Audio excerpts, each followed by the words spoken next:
안녕하세요. 온라인 주담대 대환대출 인프라 서비스가 지난 1월 24일 날 오픈했습니다.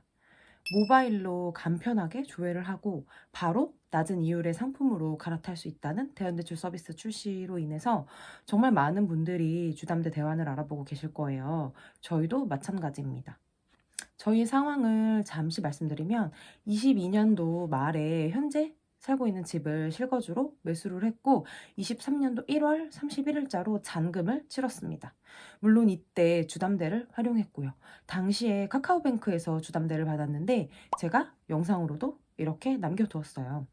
카뱅에서 4.1% 이율로 대출을 실행을 했고요. 지금까지 약 1년간 열심히 원리금을 갚고 있습니다. 이 와중에 저희 역시 주담대 간편 대환 서비스가 출시된다는 것을 들었고 네이버페이 같은 각종 포털 사이트에서도 대환 서비스 출시 이벤트를 열어서 미리 시뮬레이션을 하고 뭐 상품도 주고 이런 이벤트도 참여를 했었어요. 거기서 확인을 해보니까 현재 기준으로 가장 낮은 금리를 받을 수 있는 상품은 IBK은행 주담대 상품이더라고요. 3.5%로 대략 현재 보유하고 있는 4.1% 주담대 상품에 비해서 0.6%포인트 정도 아낄 수 있었습니다.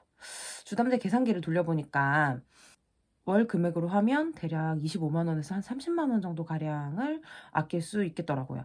그런데 왜 우리가 아직 실행을 하지 않고 있냐? 이걸 이 영상에서 말씀드리고 싶습니다. 주담대 대환 전에 꼭 알아두어야 할 사항. 첫 번째, 대환을 통해서 나가는 중도 상환 수수료의 비중을 계산해 보아야 됩니다. 우선 현재 보유하고 있는 주담대가 3년이 지나지 않았다면 무조건 중도 상환 수수료가 발생합니다. 참고로 저희가 받은 카카오뱅크 주담대의 경우에는 중도 상환 수수료가 무료이긴 합니다. 카뱅은 이거를 장점으로 내세워서 초반에 정말 많은 분들이 카뱅에서 주담대를 실행한 것으로 알고 있어요. 중도상환 수수료는 쉽게 말해서 중간에 대출금을 상환할 때 은행에 줘야 되는 수수료입니다. 기간은 3년 이내에 상환할 시 발생해요. 계산 방법은 따로 요율식이 있는데 그냥 편하게 고정금리 대출 상품의 같은 경우에는 1.4%, 변동금리 대출 상품의 경우에는 1.2% 정도라고 보시면 돼요. 만약 3억에 4.5% 대출을 대환을 해서 3.5% 상품으로 갈아탄다면 아낄 수 있는 금액은 얼마가 될까요? 기존에는 대략 141만 원 정도 내고 있었는데 이자가 1%포인트 줄어듦으로써 한 123만 원 정도를 내야 되게 됩니다. 대략 월 20만 원 정도를 아낄 수 있게 되네요. 연으로 따지면 240만 원 정도예요. 중요한 건 여기부터입니다. 이제 개인별로의 상황을 함께 고려를 해야 되는데요.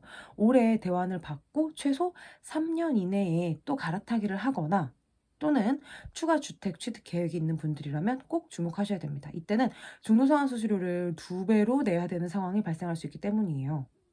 3년도 지나지 않아서 다시 집을 갈아타게 하거나 신규 주담대를 실행을 해야 된다면 이때 또 한 번 더 중도상환 수수료가 발생하게 되잖아요.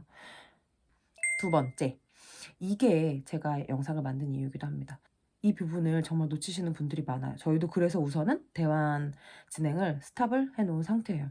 실제로 주담대는 주택 구입 목적과 생활안정자금 목적으로 나뉩니다. 소유권 이전 등기일로부터 3개월 이내에 해당 주택을 담보로 한 대출이 주택 구입 목적의 주담대고요.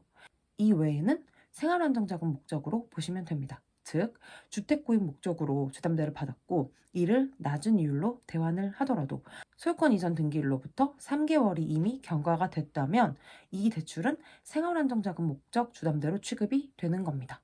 이거는 저도 이번에 처음 알게 됐어요. 이 부분을 놓치시는 분들이 계실 것 같아서 영상에 담은 겁니다.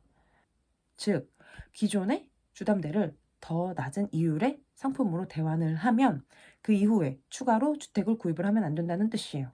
이를 어기거나 주택을 추가로 구입을 하게 되면 약정 위반으로 향후에 3년간 주택 관련 대출이 제한되고요. 위반 사실에 대해서 신용정보가 각종 집중기관으로 제공이 되는 등의 불이익 조치를 받을 수 있다고 합니다. 그래서 혹시라도 기존 주담대를 낮은 이율로 대환을 하고 나서 새로 대환한 그 대출을 상환하지 않은 채로 추가로 주택을 구매해서 이 주택자가 되면 약정 위반이 된다는 거예요. 향후에 만약에 신규 주택을 매수하거나 또는 뭐 분양권을 매수하거나 이러한 계획이 있으시다면 꼭 신규 대출 발생일과 기준 대출 상환 일자를 맞추셔가지고 기존 대출이 유지되지 않도록 하는 등의 각별히 신경을 쓰셔야 불이익을 받지 않으실 겁니다. 주담대를 대환해서 뭐 연이자 1,700만 원을 아꼈다라는 등의 자극적인 기사가 정말 쏟아지고 있어요. 저도 읽어봤는데요. 막상 1,700만 원을 아꼈다고? 대체 무슨 일인데 하고 읽어보면 시중은행에서 주담대를 거의 한 8억대 거액을 한 5%대 이율로 실행을 했고 이것을 한 3.5%대의 낮은 이율의 상품으로 갈아타서 월 한 140만 원가량의 이자를 아낀 그런 경우가 극단적으로 기사화된 것이었습니다. 주담대 8억을 받으려면 DSR로 따졌을 때 연봉이 최소 못해도 한 1.5억 정도는 돼야 돼요. 주담대를 8억을 받을 수 있는 분들이 정말 극소수이실 거고 엄청나게 고소득자의 경우라는 겁니다. 부럽습니다. 이런 자극적인 기사들에 휘둘리지 마시고 당장 한 달 한 달에 2-30만 원이 줄어드는 그런 금액에 솔깃하시기 전에 우리의 가게 상황과 앞으로의 우리 가게의 부동산 포트폴리오를 꼼꼼하게 고려를 하셔서 주담대 대환을 진행하시기 바랍니다. 오늘 영상은 여기까지입니다. 도움이 되셨으면 구독과 좋아요 눌러주시고 궁금한 점 있으시면 언제든지 댓글로 달아주세요. 감사합니다.